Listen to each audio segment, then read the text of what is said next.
अस्सलामुअलैकुम। पेशे खिदमत है कहानी देवता episode 45। Please like the video, thank you. Sampat Rai बड़ा ही हाजिर दिमाग था। उसने फौरन ही फरहाद तक पहुंचने और रसवंती को बासानी हासिल करने की तदबीर सोच ली। वो हैरानी से बोला, तुम सोनिया हो? तो फिर ये रोमाना होगी।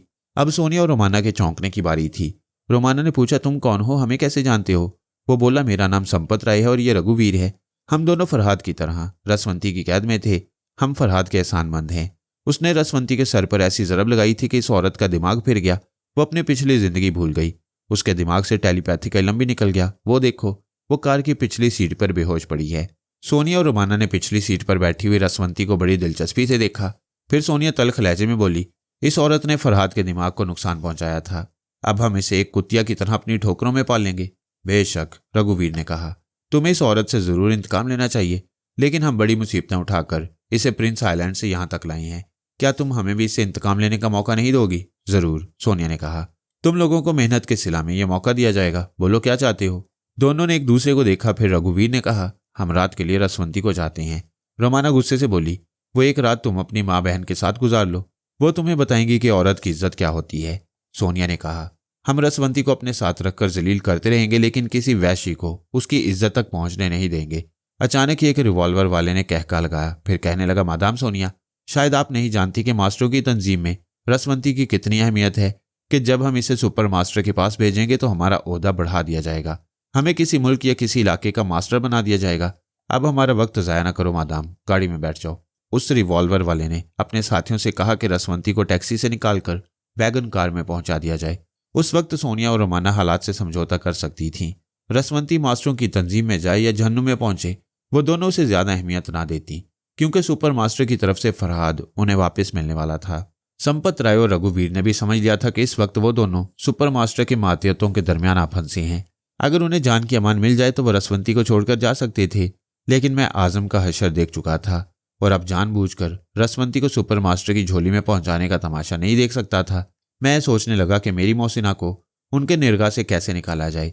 मैं टेलीपैथी को काम में नहीं ला सकता था, क्योंकि इन तमाम लोगों की दानिश्त में टेलीपैथी जानने वाला फरहाद नाकारा हो चुका था और टेलीपैथी जानने वाली रसवंती बेहोश पड़ी थी। तीन खतरनाक औरतें सोनिया, रोमाना और रसवंती जिंदगी के इस मोड़ पर आ मिली थीं और उन तीनों को एक दूसरे का हमदर्द या दोस्त बनाना तकरीबन नामुमकिन था। इस सिचुएशन का अहम पहलू यह था कि वो तीनों मेरी दोस्त थीं और मुश्किल पहलू यह था कि वो तीनों एक दूसरे की दुश्मन थीं। मैं बड़ी आसानी से वहां हंगामा बर्पा कर सकता था, सुपर मास्टर के मातियतों के हाथों से रिवॉल्वर गिरा सकता था, सोनिया और रोमाना को रसवंती से हमदर्दी करने पर मजबूर कर सकता था, लेकिन वहां किसी भी अमल के लिए टेलीपैथी का अमल लाजमी था और मैं बेसोचे समझे ख्याल ख्वानी का मुजाहरा नहीं करना चाहता था। मैंने जरा तहम्मुल से काम लिया, चुपचाप दिमाग की स्क्रीन पर तमाशा देखता रहा। दो शख्स रसवंती को टैक्सी से निकालकर वैगन कार की पिछली सीट पर ले गए। वहां उसे आराम से लिटा दिया। सोनिया और रोमाना दरमियानी सीटों पर आकर बैठ गईं। संपत राय और रघुवीर दोनों ही गैर जरूरी थे। उन्हें हुक्म दिया गया कि वो टैक्सी में बैठकर ब्लैक पोर्ट की तरफ जाएं और उनका पीछा ना करें, वरना उन्हें बेदरेग मौत के घाट उतार दिया जाएगा। उसके बाद वैगन कार शहर की जानिब चल पड़ी। मैंने एक रिवॉल्वर वाले के दिमाग में बैठकर उसकी सोच में कहा, आज हम सुपर मास्टर के लिए बहुत बड़ा कारनामा अंजाम दे रहे हैं। टेलीपैथी जानने वाली एक औरत को उसके हवाले करने वाले हैं। मेरा नाम मास्टरों की फहरिस्त में आएगा। तमाम लोग मुझे मास्टर। मैंने सोच अधूरी छोड़ दी। उसकी सोच ने अपने नाम से उसे मुकम्मल किया। हैरी बेकर कहेंगे, लेकिन वो सोचते सोचते रुक गया। फिर उसकी हिचकिचाती हुई सोच ने कहा, लेकिन ये जो मेरे दो साथी हैं, इन्हें भी इस कारनामे का क्रेडिट मिलेगा। कारनामे अंजाम देने के सिलसिले में इन दोनों का रिकॉर्ड मुझसे बेहतर है। हो सकता है कि इनमें से किसी को मास्टर बना दिया जाए और मुझे इसका असिस्टेंट। हैरी बेकर के दिमाग में कांटा चुभने लगा। वो दोनों साथियों से खटकने लगे। अगर दोनों साथ ना होते, वो तन्हा होता तो सुपर मास्टर की आंख का तारा बन जाता। मैंने उसके दिमाग में हासिदाना जज्बे को भड़काना शुरू कर दिया। फिर उसे छोड़कर सोनिया के दिमाग में पहुंच गया। उस वक्त उसकी सोच के जरिए मालूम हुआ कि पिछली सीट पर रसवंती कराह रही है। वह बड़ी नकाहत से पानी पानी कह रही थी। सोनिया और रोमाना ने पलटकर उसे देखा। रोमाना और दूसरे लोग पानी का मतलब नहीं समझ सकते थे। सोनिया उर्दू या हिंदी जुबान समझ लेती थी। उसने कहा, गाड़ी रोको, ये पानी मांग रही है। गाड़ी ड्राइव करने वाले ने कहा, मांगने दो, पानी के बगैर मर नहीं जाएगी, बहस मत करो। सोनिया ने सख्त लहजे में कहा, जो कहती हूं वो करो, वरना मेरा साथ महंगा पड़ेगा। वो गाड़ी रोकते हुए बोला, तुम अजीब औरत हो। अभी थोड़ी देर पहले रसवंती को ठोकरों में रखना चाहती थी और अब इसे हमदर्दी कर रही हो। दूसरे ने कहा, मादाम सोनिया, दुश्मन को प्यासा ही मारना चाहिए। नहीं, सोनिया बड़ी सफाकी से बोली, मैं दुश्मन को पानी पिलाकर मारती हूँ, जाओ पानी ले आओ। अरे तो क्या तुम हम पर हुक्म चलाओगी? सोनिया ने एक हाथ उसकी गर्दन पर रसीद किया। वो आगे बैठा हुआ था, तिल मिलाकर पलट गया। रिवॉल्वर से निशाना लेकर बोला, मैं तुम्हें शूट कर दूंगा। वो हंसती हुई बोली, तुम मुझे गोली मारोगे? सुपर मास्टर तुम्हारे पूरे खानदान की ऐसी तैसी कर देगा। तुम लोगों की सलामती इसी में है कि मुझे सलामती से ले चलो। उसने होंठ भींचकर उसे गुस्से से देखा, फिर दरवाजा खोलकर पानी लेने चला गया। मैं रसवंती को सहारा देने के लिए उसके पास पहुंच गया। वो आंखें बंद के सोच रही थी, मैं कहाँ हूं? ये मुझे कैसी अजनबी आवाजें सुनाई दे रही हैं। शायद ये लोग अंग्रेजी में बातें कर रही हैं। किसी औरत की भी आवाज आ रही है। सोचने के दौरान उसने आहिस्ता आहिस्ता आंखें खोल दी। ओह, मैं तो किसी गाड़ी की सीट पर लेटी हुई हूँ। वैदराज कहाँ है? उसने सर को घुमाकर एक जानिब देखा। उसे सोनिया और रोमाना नजर आई। वो उन दोनों को सूरत शक्ल से नहीं पहचानती थी। सोनिया ने पिछली सीट के पास आकर उसे उठने के लिए सहारा दिया। इतने में पानी आ गया। रोमाना ने पानी का गिलास लिया, फिर पिछली सीट की जानिब झुककर गिलास को रसवंती के होंठों से लगा दिया। वो एक एक घोंट पीने लगी। सोनिया ने रसवंती से कहा, तुमको बुखार है, ज्यादा पानी मत पियो। सोनिया की उर्दू जुबान सुनकर रसवंती ने नकाहत से कहा, तुम मेरी जुबान जानती हो? कौन हो तुम? मेरा नाम सुनकर तुम्हारा बुखार बढ़ जाएगा। रोमाना ने सोनिया से पूछा, ये क्या बोल रही है? ये मेरा नाम पूछ रही है। मैं इसे शौक पहुंचाना नहीं चाहती। अरे इसे क्या शौक पहुंचेगा, मैं बता देती हूँ। रोमाना बदस्तूर अंग्रेजी जुबान में बोली, इसका नाम सोनिया और मैं रोमाना हूँ। रसवंती वो जुबान समझ तो न सकी, लेकिन सोनिया और रोमाना का नाम समझ गई। हैरानी से उसके दीदे फैल गए। उसकी सोच ने कहा, ये दोनों सोनिया और रोमाना हैं। मैं इनके दरमियान फंसी हूँ। मैंने उसकी सोच में मशवरा दिया कि उसे फौरन आंखें बंद करके बेहोश होना चाहिए। इस सोच पर उसने अमल किया। उसने आंखें बंद कर लीं। उसका सर सोनिया के बाजू पर था। वो सर एक तरफ ढलक गया। मैं ना कहती थी इसे शौक पहुंचेगा, ये फिर बेहोश हो गई है। रोमाना ने कहा, इसे फौरन अस्पताल ले चलो। हैरी बैकर ने कहा, यह नहीं हो सकता। हम पहले तुम दोनों को होटल अल्मानिया पहुंचाएंगे, फिर हम रसवंती को काहिरा के मास्टर के पास ले जाएंगे। वॉडकर, गाड़ी स्टार्ट करो। वॉडकर ने गाड़ी स्टार्ट करके आगे बढ़ा दी। रसवंती उनकी बातें समझने की नाकाम कोशिश कर रही थी। जब गाड़ी आगे बढ़ गई तो वो सोचने लगी, पता नहीं ये लोग क्या बक रही हैं, कुछ समझ में नहीं आता। अच्छा हुआ कि मैंने आंखें बंद कर ली। ये लोग समझ रहे होंगे कि मैं फिर बेहोश हो गई हूँ। अब मुझे सहूलत से अपने हालात का जायजा लेना चाहिए। वो मालूम करना चाहती थी कि वो सोनिया और रोमाना के पास कैसे पहुंच गई। इस मकसद के लिए उसने संपत राय के दिमाग को टटोलना चाहा, लेकिन उसका दिमाग फिर कमजोर हो गया। उसकी सोच ने संपत राय के दिमाग तक परवाज की, लेकिन दूसरे लम्हा कमजोरी के बायस उसका सर चकराने लगा। तब मैंने उसे मुखातिब किया, रसवंती। उसके चकराते हुए दिमाग में मेरी सोच चकराने लगी। रसवंती, मैं फरहाद बोल रहा हूँ। उसने एक गहरी सांस ली, जैसे डूबते डूबते सहारा मिल गया हो। वो आंखें खोलकर देखने लगी। उस वक्त सोनिया और रोमाना उसे नहीं देख रही थीं। हैरी बेकर और वॉडकर वगैरह से बहस कर रही थीं कि रसवंती को किसी करीबी अस्पताल में पहुंचाया जाए। मैंने रसवंती से कहा, आंखें बंद कर लो, अपनी बेहोशी जाहिर करती रहो। उसने दोबारा आंखें बंद कर ली। मैंने कहा, रसवंती, मैं नादिम हूं कि मेरी वजह से तुम्हारी ये हालत हो गई। यकीन करो, मैं तुम्हें थोड़ी देर के लिए गाफिल करके फरार होना चाहता था। मैंने तुम्हारे सर पर शदीद ज़रब नहीं लगाई थी, लेकिन तुम मेरी तवक्को से ज़्यादा नाजुक निकली। मुझे अपनी ज़्यादती की मुआफ़ी मांगना चाहिए, लेकिन मुआफ़ी मांगना मेरे मजाज के खिलाफ है। मैं वादा करता हूँ कि आइंदा कभी तुम्हें हल्की सी ठीस भी नहीं पहुंचाऊंगा। वो सोच रही थी, मैं चुप रहूंगी, किसी बात का जवाब नहीं दूंगी। नहीं रसवंती, हम दोनों सोच की राहों के मुसाफिर हैं। एक इंसान दूसरे इंसान से अपने दिल की बात छुपा लेता है, लेकिन हम दोनों एक दूसरे से अपनी सोचें नहीं छुपा सकेंगे। तुम इंसानी फितरत के मुताबिक ना सोचते हुए भी बेख्तियार सोचती रहोगी, क्योंकि इंसान जब तक जिंदा रहता है उसका दिमाग सोच से कभी खाली नहीं होता। उसने शिकस्त खुर्दा अंदाज में फिर एक गहरी सांस ली। मैंने कहा, बार बार गहरी सांस ना लो, ये लोग समझ लेंगे कि तुम होशोवास में हो। हाँ, मुझे इस तरह सांस नहीं लेना चाहिए, मगर मैं किसी बात का जवाब नहीं दूंगी। क्या मुझसे दुश्मनी बरकरार रखोगी? उसकी सोच ने कहा, देखो, जब से तुम बीमार हो मैं तुम्हारी हिफाजत के लिए वक्तन फवक्तन तुम्हारे दिमाग में हाजिरी देता रहता हूँ। उसकी सोच से परेशानी जाहिर हुई, क्योंकि वह बीमारी के दौरान मुझे ना चाहते हुए भी मोहब्बत से याद करती रही थी, और मेरी खातिर उसने झूठ कहा था कि उसकी याददाश्त गुम हो चुकी है। उसने अपने लोगों की दुश्मनी से मुझे बचाया। उसकी तमाम हरकतें चुगली खा रही थी कि उसका दिल मेरे लिए मोम है। उसकी सोच ने परेशान होकर कहा, तुम झूठ बोलते हो, तुम अब से पहले मेरे दिमाग में नहीं आए थे। चलो मैं झूठा ही सही, औरत जिसे दिल से चाहती है उससे दिल की बात छुपाती है। तुम्हारे दिल की बात भी छुपी रहनी चाहिए, इसलिए मैं झूठा हूँ। उसकी समझ में नहीं आ रहा था कि वो कहाँ जाकर मुझसे छुप जाए। उसने बेबसी से कहा, तुम्हें खुदा का वास्ता मुझसे प्यारो मोहब्बत की बातें ना करो, अभी मैं मजबूर हूँ। मुझे तुम्हारी सहायता की जरूरत है। मुझे बताओ कि मैं यहाँ कैसे आ फंसी हूँ। मैंने उसे बताया कि संपत राय और रघुवीर ने उसकी बेहोशी से फायदा उठाने के लिए वैदराज को हलाक कर दिया। फिर उसे एक टैक्सी में ब्लैकपोर्ट की तरफ ले जा रहे थे कि उनकी टैक्सी सोनिया की गाड़ी से टकरा गई। संपत राय और रघुवीर रिवॉल्वर से धमकी देकर सोनिया वगैरह को वहां से भगाना चाहते थे, लेकिन अचानक फायरिंग के जरिए उन्हें निहत्था कर दिया गया। बातों बातों में संपत राय को पता चला कि उनके मुकाबिल सोनिया और रोमाना है। उन्होंने बताया कि पिछली सीट पर रसवंती बेहोश पड़ी है। ये सुनते ही सुपर मास्टर के आदमियों ने रसवंती को टैक्सी से निकालकर अपनी गाड़ी में डाल दिया और अब उसे काहिरा के मास्टर के सामने पेश करने ले जा रही हैं। रसवंती ने पूछा, तुम कहाँ हो? वहीं जहां तुमने सोच की आंखों से मुझे एक दरख्त से उल्टा लटकते देखा था। अच्छा, मलाया के जंगल में हो? मैंने हाँ कहा।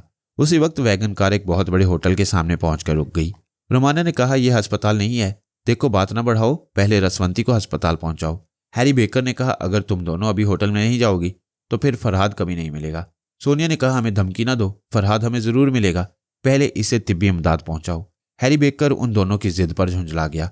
वो चाहता था कि सोनिया और रोमाना को होटल छोड़कर अपने दोनों साथियों को ठिकाने लगा दे और तन्हा रसवंती को मास्टर के पास ले जाए। वो गुस्सा से दांत पीसकर उन्हें देखने लगा। इतने में 6 आदमियों ने उस गाड़ी को चारों तरफ से घेर लिया। वो लोग काहिरा के मास्टर की तरफ से सोनिया के इस्तकबाल के लिए सिकंदरी आए थे। उनमें से एक ने पूछा, हेलो वॉडकर, गाड़ी से उतरने में देर क्यों हो रही है? वॉडकर से पहले हैरी बेकर बोल पड़ा, मिस्टर, हमने रसवंती को पा लिया है। रसवंती? कौन रसवंती? वो बला जो टेलीपैथी जानती है और जो साबिक मास्टर के दिमाग तक पहुंच गई थी। माय गॉड, एक ने हैरानी और परेशानी से कहा, क्या ये अपनी टेलीपैथी से हमें नुकसान नहीं पहुंचाएगी? नहीं, ये बीमार है, फिलहाल टेलीपैथी की सलाहियतें खो चुकी है। सोनिया ने कहा, इंसानियत का तकाजा है कि इसे फौरी तिब्बी इमदाद पहुंचाई जाए। एक ने कहा, इसे मेडिकल एड मिलेगी, तुम गाड़ी से उतरो और होटल में जाओ। मिस्टर हैरी, इन्हें ले जाओ। हैरी बेकर ने कहा, मैंने रसवंती को शिकार किया है, मैं इसे मुकामी मास्टर तक पहुंचाऊंगा। सोनिया की मेजबानी तुम लोगों का फर्ज है, तुम इन्हें होटल में ले चलो। उसकी बात खत्म होते ही वैगन कार का दरवाजा खुला। फिर 2 रिवॉल्वर हैरी बेकर की जानिब उठ गए। एक ने कहा, खबरदार, अपना रिवॉल्वर अपनी गोद में ही रहने दो, वरना हम इस भरी पूरी शाहराह पर मारकर फेंक देंगे। उसने खिड़की में हाथ डालकर हैरी बेकर और उसके साथी के रिवॉल्वर ले लिए। दूसरे ने कहा, सोनिया ठीक कहती है, पहले रसवंती को मेडिकल एड पहुंचाई जाएगी, चलो गाड़ी से उतर जाओ। हैरी बेकर ने गाड़ी से उतरने से इनकार कर दिया। सोनिया बोली, मैं जानती हूँ कि सुपर मास्टर अपने वादा के मुताबिक फरहाद को वापस करेगा।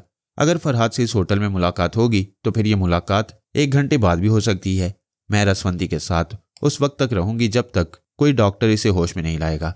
अच्छी बात है, पहले ने नागवारी से कहा, हम जानते कि तुम बहुत जिद्दी हो। वैगन कार को घेरने वालों में से 4 आदमी गाड़ी के अंदर बैठ गए।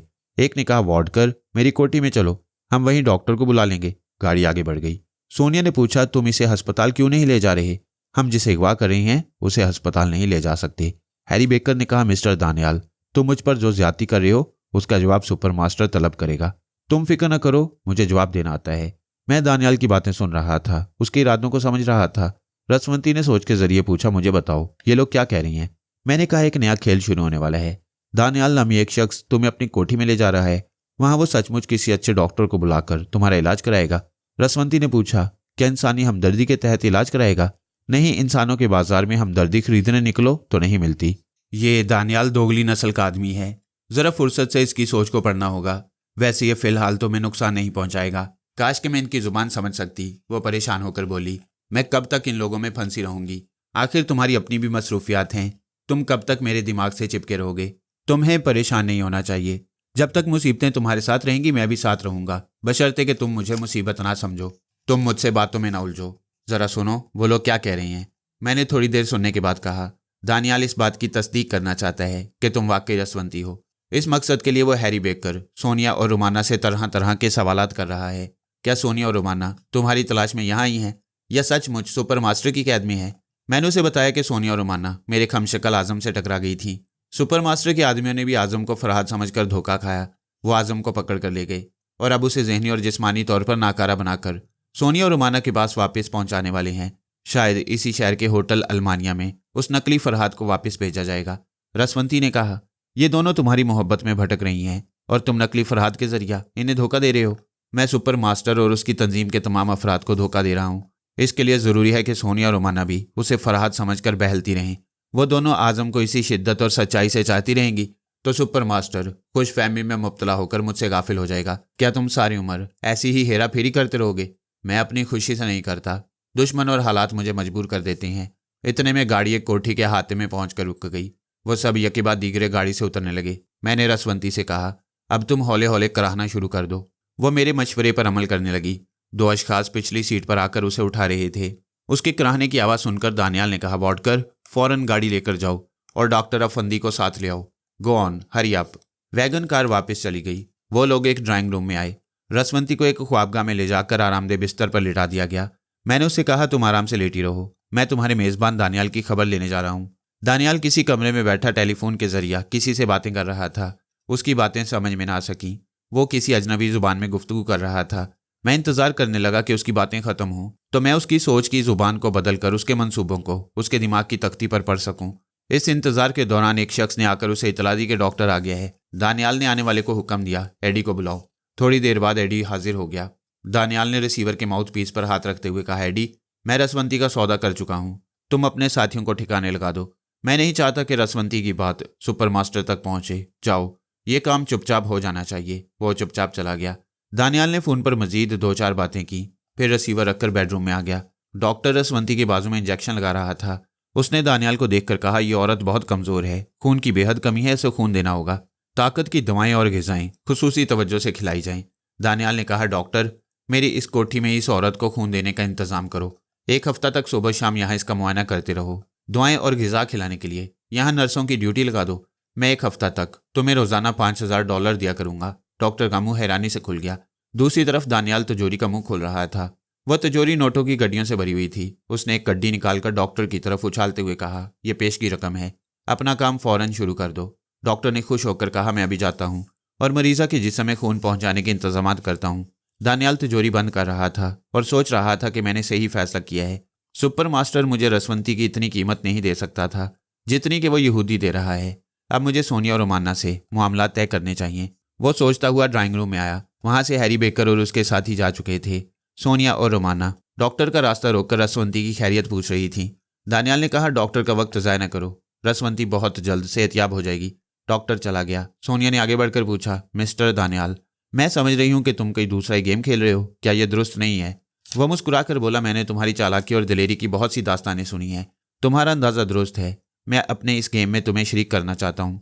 सोनिया सोफे पर बैठते हुए बोली, आगे बोलो। पहले ये बताओ, ये मिस रोमाना कौन है? ये भी फरहाद की मारी है। वो एक अनार है, हम 2 बीमार हैं।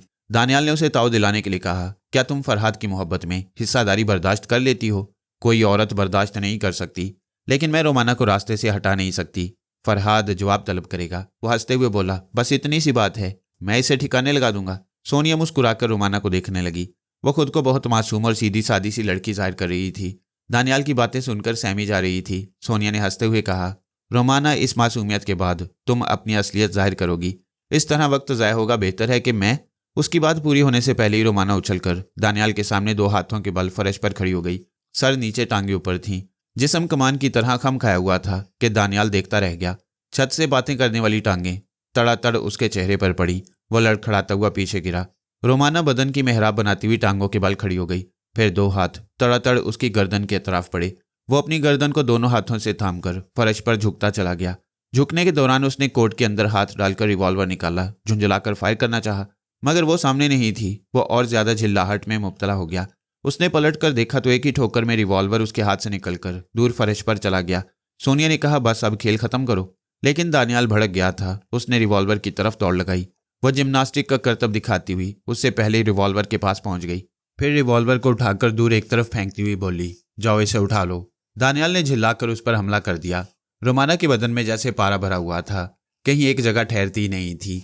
ऐसी सूरत में दानियाल का हमला नाकाम हुआ तो वो पलटकर रिवॉल्वर की तरफ दौड़ता चला गया। हप हप। वो रिवॉल्वर के पास पहुंचकर खड़ी हो गई। उसी वक्त दानियाल ने भी वहां पहुंचकर उसे उठाना चाहा, मगर वो रिवॉल्वर एक ठोकर खाकर फिर दूर चला गया। रोमाना बोली, जाओ इसे उठा लाओ। वो दांत पीसते हुए उसे देखने लगा। सोनिया ने कहा, दानियाल, तुम इस तरह कभी रिवॉल्वर को उठा नहीं सकोगे। रोमाना से दोस्ती कर लो। वो चंद लम्हों तक बदस्तूर दांत पीसता हुआ सोचता रहा, मैं इस बाजीगर छोकरी से जरूर इंतकाम लूंगा। ये मुझे बुरी तरह जलील कर रही है। अच्छा हुआ कि मेरी इस जिल्लत को देखने के लिए मेरा कोई साथी यहाँ मौजूद नहीं। मुझे जरा सब्र से काम लेना चाहिए। मैं यहूदी चाल चलूंगा, सोनिया को इसके खिलाफ भड़काऊंगा। ये औरत है, औरत के ही हाथों मरेगी। ये सोचने के बाद वो मुस्कुराया, फिर एक गहरी सांस लेकर बोला, मिस रोमाना, तुम बिजली हो बिजली। ऐसी तेजी और फुर्ती मैंने कभी नहीं देखी। Now we are friends. उसने मुसाफिर के लिए हाथ बढ़ाया। रोमाना उसका हाथ एक तरफ हटाकर सोफा की तरफ बढ़ते हुए बोली, मेरी दुश्मनी तो महंगी पड़ती ही है, दोस्ती उससे भी महंगी होती है। आजमाइश के बगैर मैं किसी पर भरोसा नहीं करती। तुम सोनिया से अपने मतलब की बात करो। हाँ सोनिया, हमें अपने मतलब की बात करनी चाहिए। मैं समझता हूँ तुम्हें रसवंती से कोई खास दिलचस्पी ना होगी, सिर्फ इंतकाम लेने की हद तक दिलचस्पी है। वह हंसते हुए बोला, ये तो और अच्छी बात है। मैं रसवंती को एक यहूदी के हवाले कर रहा हूँ, वो मुझे $20 करोड़ दे रहा है। सोनिया ने कहा, फिर तो वो यहूदी ना होगा, इसके पीछे एक तंजीम, एक हुकूमत होगी। यकीनन होगी। हमें तो सिर्फ दौलत हासिल करने से मतलब है। हमें नहीं, तुम्हें।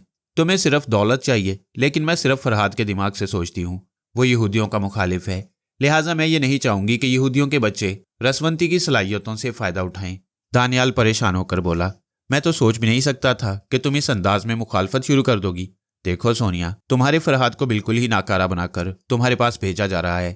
तुम्हें सुपर मास्टर से इंतकाम लेने के लिए किसी मजबूत तंजीम का सहारा चाहिए। जब रसवंती की याददाश्त बहाल हो जाएगी तो वो भी तुम्हारे लिए अजाब बन जाएगी। अपने हालात पर गौर करो, तुम बिल्कुल तन्हा हो। तुम्हारे चारों तरफ दुश्मन ही दुश्मन है। हत्ता कि ये रुमाना भी तुम्हारी आस्तीन का सांप है। रुमाना मुस्कुराने लगी, लेकिन सोनिया संजीदा थी, क्योंकि दानियाल ठोस हकाइक बयान कर रहा था। वह सचमुच तन्हा थी। रुमाना का साथ महज उस वक्त तक था जब तक कि फरहाद वापस न मिल जाता। इसके बाद फरहाद को अपनाने की गर्ज से दोनों औरतों के दरमियान रस्साकशी शुरू हो जाती। क्या सोच रही हो? क्या मैं गलत कह रहा हूँ? तुम दुरुस्त कह रहे हो। वो एक गहरी सांस लेकर बोली, मैं बड़ी उलझन में हूँ। फरहाद से मिलने के बाद ही कोई फैसला कर सकूंगी। ठीक है, फैसले में जल्दी ना करो। यहाँ रसवंती का इलाज हो रहा है। मैं तुम दोनों को होटल अल्मानिया पहुंचा देता हूँ। मास्टरों की तंजीम का कोई भी फर्द अगर हैरी बेकर के मुतल्लिक पूछे तो कहना कि वो होटल तक आया था, फिर तुम दोनों को मेरे हवाले करके चला गया। ओके? ओके। सोनिया उठकर खड़ी हो गई। रोमाना ने रिवॉल्वर उठाकर कहा, ये रिवॉल्वर मैं तुम्हें होटल में वापस कर दूंगी। चलो। वह तीनों ड्राइंग रूम से बाहर जाने लगे। मैं रसवंती के पास पहुंच गया। वहां एक मर्द और एक औरत उसकी तीमारदारी के लिए मौजूद थे। वो बिस्तर पर लेटी मेरी वापसी का इंतजार कर रही थी। मैंने कहा, मैं वापस आ गया हूं। वह चौंक गई। बेचारी अब तक मुझसे बिदक रही थी। मजबूर थी कि मुझे अपने अंदर से नहीं निकाल सकती थी। बेबसी से बोली, मुझे दानियाल के मुतल्लिक बताओ। मुझे बताओ, ये लोग क्या कर रही हैं? तुम्हारा इलाज कर रही हैं। तुम बहुत जल्द अपने पैरों पर खड़ी हो जाओगी। मुझे दानियाल के मुतल्लिक बताओ, वो मुझ पर मेहरबान क्यों है? मैंने तमाम तफसीलात बयान की कि $20 करोड़ में उसका सौदा हो चुका है। कामयाब होने के बाद उसे यहूदियों के पास पहुंचा दिया जाएगा। मैं तो कभी नहीं जाऊंगी। मेरा बस चले तो अभी यहां से चली जाऊं। आराम से लेटी रहो। दुश्मन दोस्त बनकर इलाज कर रही हैं, तुम्हारा भला होगा। वह बेबसी से बोली, हाँ, अपनी भलाई के लिए सब्र से इलाज कराना होगा। अभी मेरा दिमाग इतना कमज़ोर है कि ख्याल ख्वानी की परवाज से थक जाता है। मैंने कहा, एक और कमज़ोरी है, वो ये कि तुम सिर्फ अपनी मादरी जुबान जानती हो। यहाँ की अजनबी सोचों से खेल नहीं सकोगी। मैं अपनी इस कमज़ोरी को अच्छी तरह समझती हूँ, इसीलिए तुम्हारी सहायता चाहती हूँ। वो तो मैं तुम्हारे साथ हूँ। अच्छा, अब आराम करो। मैं होटल अल्मानिया जा रहा हूँ। मैं उससे रुखसत होकर ऐसे वक्त होटल में पहुंचा जब सोनिया और रोमाना काउंटर के पास खड़ी अपने कमरों की चाबियां हासिल कर रही थीं। काउंटर कीपर फोन पर किसी से बातें कर रहा था। उसने सोनिया की तरफ रिसीवर बढ़ाकर कहा, madam, your call. Sonia receiver कान से लगाकर बोली, हेलो सोनिया, दिस एंड। दूसरी तरफ से आवाज़ आई, मैं मास्टर जोरा बोल रहा हूँ। तुम लोगों ने होटल पहुंचने में इतनी देर क्यों लगा दी? वो बोली, बस यूं ही, हम ज़रा तफरी के मूड में थे। इस शहर को तफसील से देखते हुए आए हैं। इस शहर को और तफसील से देखो, मगर ये याद रखना कि इस शहर का ट्रैफिक लाल बत्ती से रुकता है और फरार होने वाले लहू की लाल बत्ती से रोके जाते हैं। अपने लहू को संभाल कर रखो, इसे फरार के रास्ते में ना बहने दो। सोनिया ने पूछा, तोते दूर ही से बोलोगे या करीब भी आओगे? आज रात मेरे यहाँ डिनर पार्टी है, वहाँ मुलाकात हो जाएगी। और कुछ? हाँ, डाइनिंग हॉल में जाओ। फरहाद तन्हाई से घबरा रहा है। सोनिया ने रिसीवर काउंटरमैन को वापस देते हुए पूछा, डाइनिंग हॉल कहाँ है? दानियाल ने कहा, मैं बताता हूँ, आओ। वो तीनों काउंटर के पास से पलटकर आगे बढ़े। रोमाना चुप थी।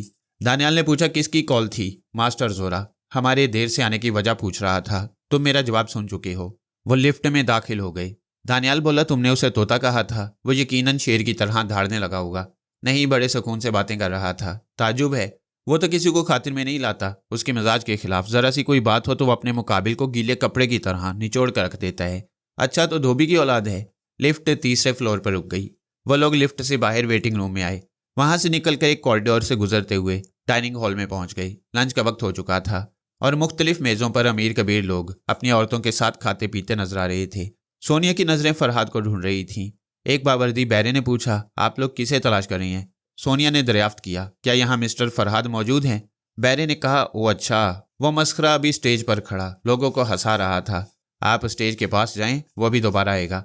सोनिया, रोमाना और दानियाल तीनों आगे बढ़ने लगे। वह डाइनिंग हॉल सिनेमा हॉल की तरह वसी और रीज था। उसकी नीम तारीख फिजा में हल्की हल्की मौसीकी उभर रही थी। नौजवान जोड़े एक दूसरे के करीब झुके हुए सरगोशी कर रहे थे। रोमाना के दिल को ठेस लगी। एक मुद्दत से फरहाद की कुर्बत को तरस रही थी। वो रोमांस के काबिल ना था। अचानक वो स्टेज पर आया तो हॉल में कह के गूंजने लगे।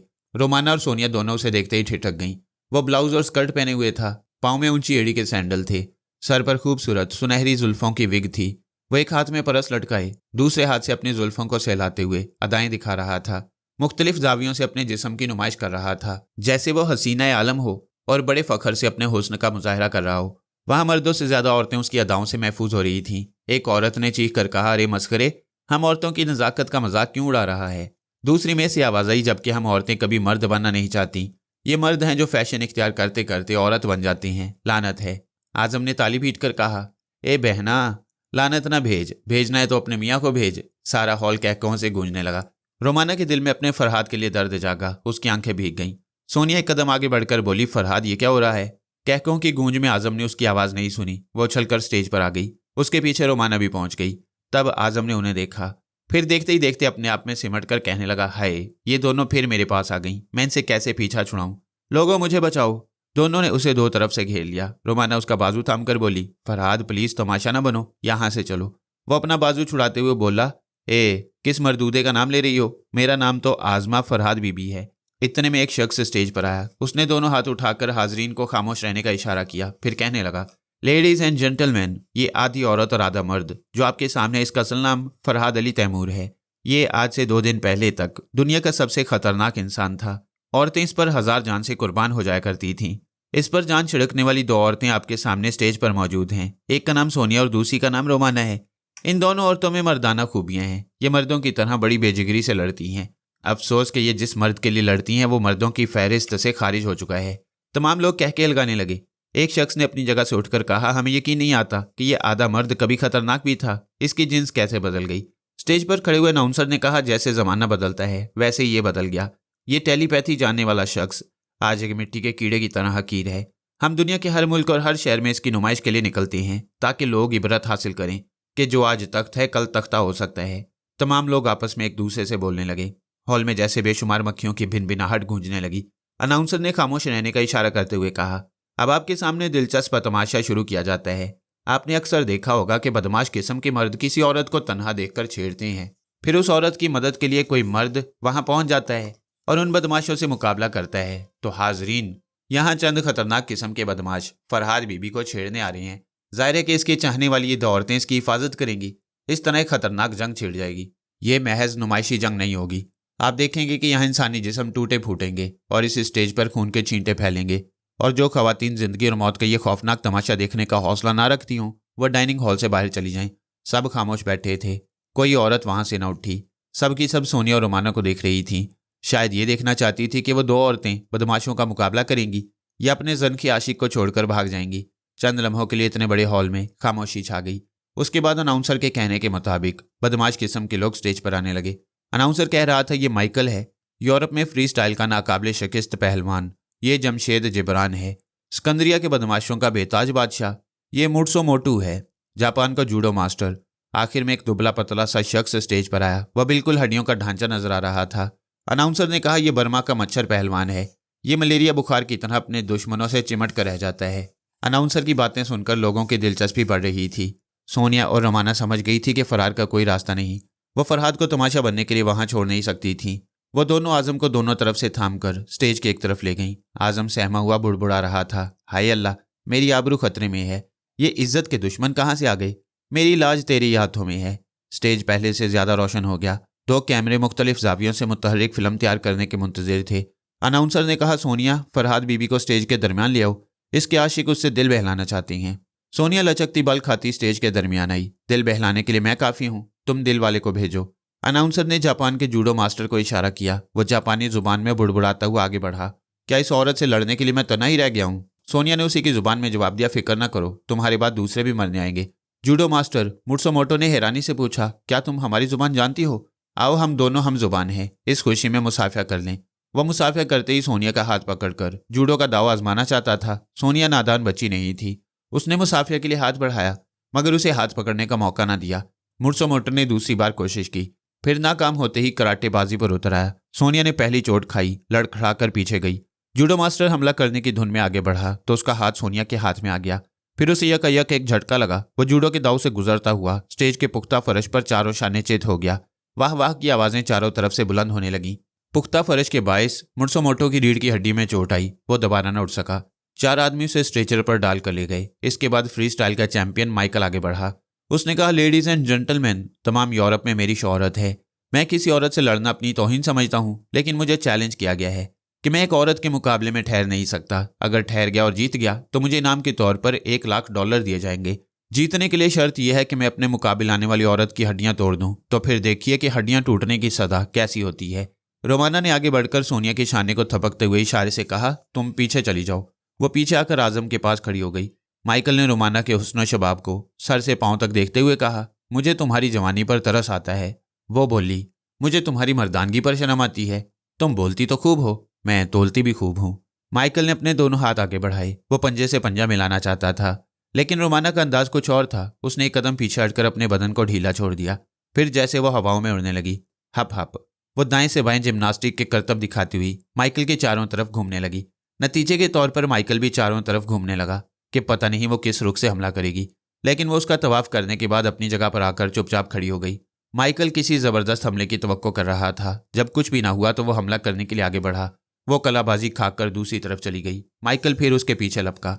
वो पारे की तरह मचल रही थी। उसके हाथ आते आते निकल जाती। ये एक दिलचस्प तमाशा था कि तमाशाई तालियां बजाने लगे। माइकल ने झुंझलाकर एक बार फिर रोमाना की तरफ छलांग लगाई। रोमाना फर्श पर फिसलती हुई इसके नीचे से निकल ही रही थी कि उल्टी कलाबाजी खाकर दोबारा खड़ी हो गई। वो अपने भारी भरकम वजूद को संभालता हुआ उठ रहा था कि उसकी रीढ़ की हड्डी पर एक ठोकर पड़ी। वो तिलमिलाकर बैठे बैठे पलट गया। दूसरी ठोकर उसके मुंह पर लगी। वो किसी शायर के महबूबा के पाँव नहीं थे, वो रोमाना की ठोकर थी और हथौड़े की तरह लगती थी। सबने देखा माइकल के होंठों से लहू की धार बह रही थी। ब्रावो! तमाम औरतें खुशी से चीखने लगीं। मर्द तालियां बजाने लगे। शायद उसका सर चकरा रहा था। वो सर झुकाए संभलने और फर्श पर से उठने की कोशिश कर रहा था। रोमाना ने फिर एक बार ठोकर मारी, लेकिन इस बार उसकी टांग माइकल की गिरफ्त में आ गई। वो रोमाना को गिराकर उसकी टांग पर चढ़ बैठा। फुट लॉक लगाकर उसके पांव की हड्डी तोड़ने की कोशिश कर रहा था। अब रोमाना तकलीफ की शिद्दत से चीख रही थी। अक्सर पहलवान दाव पेच से जीत जाते हैं। लड़ाई में ताकत की सानवी हैसियत होती है। रोमाना कुछ भी हो, एक लड़की थी। पहाड़ जैसे मर्द की ताकत का जवाब ताकत से नहीं दे सकती थी। वह हमेशा दाव पेच के जरिए सबकत ले जाती, लेकिन इस वक्त माइकल के खतरनाक दाव में आ गई। मैंने उसकी परेशानी समझ ली कि वो मेरी मदद के बगैर खुद को छुड़ा नहीं सकेगी। मैं माइकल की खोपड़ी में बैठ गया। उसका दिमाग जो उसकी जिस्मानी कुव्वत को मजीद बढ़ाते रहने की हदायत कर रहा था, वही दिमाग अब जिस्मानी कुव्वत को बतदरीज घटाने लगा। माइकल कोशिश करता था कि जोर लगाए, लेकिन जोर लगाने की हद मैंने मुकर्रर कर दी। वो उस हद से आगे नहीं बढ़ सकता था। रोमाना के लिए इतना ही सहारा काफ़ी था। उसने कमर की तरफ से खम खाकर उठते हुए उसकी गर्दन पर 2-4 कराटे के हाथ रसीद किए। वो तिलमिलाकर घूम गया। लोग दम साधे ये मुकाबला देख रहे थे। एक फर्श पर पड़ी थी, दूसरा उसकी टांग पर कैंची डाले बैठा था। रोमाना ने एक बार फिर कमर की तरफ से खम खाकर उठते हुए कराटे के हाथ दिखाए। वो हमलों को रोक रहा था। फिर अचानक ही उसके दिल खराश चीखें सुनाई दी। वो रोमाना को छोड़कर फर्श पर तड़प रहा था, ज़िबा किए हुए जानवर की तरह इधर से उधर फड़फड़ा रहा था। कुछ देर तक किसी की समझ में कुछ न आया। जब माइकल ने तड़पने के दौरान अपनी आंखों पर से हाथ उठाया तो आंखों के हलकों से लहू बोल रहा था। सारे तमाशाई उठकर खड़े हो गए। सबके सब रोमाना को हैरानी और बेयकीनी से देख रहे थे। उन्हें आंखों से देखकर भी यकीन नहीं आ रहा था कि ऐसी हसीन दोशीज़ा इतनी खतरनाक हो सकती है। हत्ता कि सोनिया भी उसे हकारत से देख रही थी, क्योंकि रोमाना साथी होने के बावजूद उसकी दुश्मन थी, और दुश्मन की ऐसी खतरनाक सलाहियतों को कोई पसंद नहीं करता। स्टेज पर 2-4 लोग आए और माइकल को सहारा देकर वहां से ले गए। लोग रोमाना की तारीफ में बोले जा रहे थे। सोनिया ने स्टेज के दरमियान आकर कहा, लेडीज एंड जेंटलमैन, तीसरा मुकाबला मुझसे होगा। इस चैलेंज के साथ कि मैं अपने मुकाबले की आंखें निकालकर उसकी हथेली पर रख दूंगी। लोगों की दिलचस्पियां बढ़ती जा रही थीं। वो लोग खुश होकर तालियां बजाने लगे। किसी ने कहा, बर्मा के मच्छर पहलवान को मुकाबला के लिए भेजो। कहीं से आवाज आई, अरे वो नहीं है, स्टेज से गायब हो गया है। जापान के जूडो मास्टर और यूरोप के फ्री स्टाइल चैंपियन का हशर देखने के बाद वो मच्छर पहलवान वाकई वहां से भाग गया। अब वहां सिर्फ सिकंदरिया के बदमाशों का बेताज बादशाह जमशेद जिब्रान रह गया। उसने आगे बढ़कर कहा, लेडीज एंड जेंटलमैन, जब मुकाबला पर 2 दुश्मन आते हैं तो किसी की जीत किसी की हार होती ही है। मेरे नज़दीक इन औरतों से सिर्फ जीतना ही मर्दानगी नहीं, बल्कि इनके हौसलों और सलाहियतों की कदर करना मर्दानगी है। इस बात पर तमाम लोग तालियां बजाने लगे। जमशेद जिब्रान ने दोनों हाथ उठाकर खामोश रहने का इशारा करते हुए कहा, एक गुमनाम पार्टी ने मेरे नाम $1,00,000 का चेक अरसाल किया था और ये लिखा था, वो जेब से एक कागज निकाल कर पढ़ने लगा। मिस्टर जिब्रान, तुम्हारे इलाके में एक खतरनाक औरत दाखिल हो चुकी है। तुम उसे होटल अल्मानिया के डाइनिंग हॉल के स्टेज पर देख लोगे। अगर तुम उस औरत को जलील करके उसे अपने इलाके से निकाल सको तो $1,00,000 का चेक कैश हो जाएगा। उन्हें जलील करने की सूरत यह है कि स्टेज पर उस औरत से मुकाबला किया जाए और उससे शिकस्त दी जाए। इस खत का मजमून सुनकर तमाम मर्द औरतें शेम शेम करने लगे। जमशेद जिब्रान ने कहा, इन काबिल कदर औरतों को जलील करना दिलेरी है तो मैं ऐसी दिलेरी पर लानत भेजता हूँ। ये औरतें हमारे एक मुसलमान भाई के लिए जान की बाजियां लगा रही हैं। इंशाल्लाह मैं इन औरतों के लिए जान की बाजी लगाऊंगा। आज से ये मेरी पनाह में रहेंगी। ये कहने के बाद उसने सोनिया से मुसाफिया के लिए हाथ बढ़ाया। सोनिया ने मुस्कुराकर उसका हाथ थाम लिया। रोमाना ने आगे बढ़कर उसे मुसाफिया करते हुए कहा, हम तुम्हारी दोस्ती की कदर करते हैं, लेकिन तुम हमारा साथ ना दो तो बेहतर है, क्योंकि दुनिया की एक बहुत बड़ी और खतरनाक तंजीम हमारे पीछे पड़ी है। हम नहीं चाहते कि हमारे यहाँ से जाने के बाद वो तुम्हें पीस कर रख दें। उसने कहा, हम मुसलमान मेहमान नवाज होती हैं। मैं देखना चाहता हूँ कि दुनिया की कौन सी ताकत मुझे मेहमान नवाजी से बाज रख सकती है। ये कहकर वो आजम के पास आया, फिर बोला, मिस्टर फरहाद, मुझे अफसोस है कि आपकी ये हालत हो गई है। मैं यहाँ के सबसे बड़े और काबिल डॉक्टर से मशवरा करूंगा, शायद वो आपकी जिन्स तब्दील कर सके। आजम ने हाथ नचाकर कहा, ए खुदा ना करे कि मेरी जिन्स तब्दील हो। तुम तो मेरी खूबसूरती से जल रहे हो। ए बहन सोनिया, इस मोटे को दफा करो यहाँ से। सोनिया ने आजम का हाथ थामकर कहा, चलो यहाँ से और ज्यादा तमाशा ना बनो। वो लोग आजम को स्टेज से बाहर ले जाने लगे। डाइनिंग हॉल के बाहर दानियाल उनके पास आया, फिर उनके साथ लिफ्ट में दाखिल होकर बोला, मिस्टर जोरा ने आज रात तुम सबको डिनर पार्टी दी है।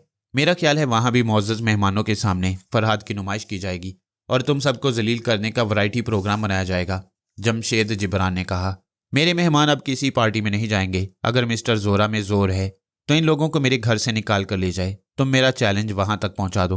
वो लोग लिफ्ट के जरिए ग्राउंड फ्लोर में आ गए, फिर उस इमारत से निकलकर पार्किंग एरिया की तरफ जाने लगे। दानियाल ने पूछा, मादाम सोनिया, हमारे मुआहदे का क्या होगा? सोनिया बोली, मैंने कहा था कि फरहाद से मिलने के बाद अपना फैसला सुनाऊंगी। तुम देख रहे हो कि अभी हमें सुकून से फरहाद की मौजूदा हालत को समझने का मौका नहीं मिला। फिर यह कि फैसले में जल्दबाजी की जरूरत क्या है? अभी तो तुम रसवंती का इलाज कर रहे हो। तुम मुझसे आज रात किसी वक्त राब्ता कायम करना, मैं इत्मीनान से बात करूंगी। दानियाल उनसे रुखसत होकर इमारत की तरफ वापस चला गया। जमशेद जिब्रान के एक मुलाजिम ने सोनिया, रोमाना और आजिम के लिए कार का पिछला दरवाजा खोला। जिब्रान अगली सीट पर बैठ गया।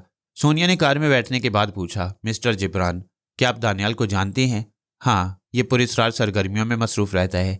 मैं इस इंतजार में हूं कि कभी ये किसी मामला में मुझसे टकराए तो मैं इसकी असलियत मालूम करूं। सोनिया ने कहा, यह दुनिया की सबसे बड़ी और खतरनाक तंजीम का एक फर्द है। ये मास्टरों की तंजीम कहलाती है।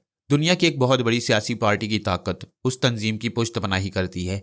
हर मुल्क में इनका एक मास्टर होता है। यहाँ के मास्टर जोरा का नाम तो तुम सुन ही चुके हो। मास्टर जोरा से मेरा टकराव होता रहता है। उसने मुझे एक बार नुकसान पहुंचाया था, मैं उसे 3 बार नुकसान पहुंचा चुका हूँ। मालूम होता है आज रात भी वो मेरे हाथों से नुकसान उठाएगा। ये कहकर उसने डैशबोर्ड से वायरलेस का रिसीवर उठाया, फिर अपनी जुबान से किसी से तहकमाना अंदाज में बातें करने लगा। उसकी बातों के दौरान दानियाल और मास्टर जोरा के नाम सुनाई दे रहे थे। बातें खत्म होने के बाद रोमाना ने उससे पूछा, क्या आप मास्टर जोरा से बातें कर रहे हैं? नहीं, मैंने अपने मातहतों को हुक्म दिया है कि वो दानियाल की निगरानी करें और उसकी मौजूदा सरगर्मी की इतला दें।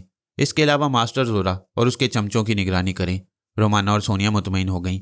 आजम उनके दरमियान खामोश बैठा हुआ था। जमशेद जिब्रान दोगले किरदार का आदमी नहीं था। मैं भी उसकी तरफ से मुतमईन होकर रसवंती के पास गया, मगर उसका जहन पुरसुकून था। वो गहरी नींद सो रही थी। मैं उसके दिमाग से भी चुपचाप निकल आया। मैंने आंखें खोलकर देखा।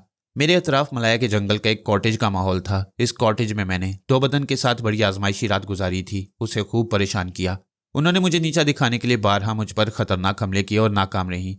आखिर वो इस नतीजे पर पहुंची कि जब मेरी आंखें बंद होती हैं तो मैं एक बेहद पुरस्कार इंसान बन जाता हूँ। मुझ पर बैरूनी हमले कामयाब नहीं होते, अलबत्ता आंखें खुलने के बाद एक मामूली इंसान बन जाता हूँ। इस वक्त कॉटेज के अंदर सिचुएशन ये थी कि मेरी आंखें खुली रहने पर 2 बदन ने मुझ पर हमला किया था। मैंने उस हमले को कामयाब होने दिया। फिर उनके हाथों की मार खाते ही झूठ मूठ फर्श पर गिर के बेहोश हो गया। 2 बदन ने मुझे होश में लाने की कोशिश नहीं की। वो संग दिल थी।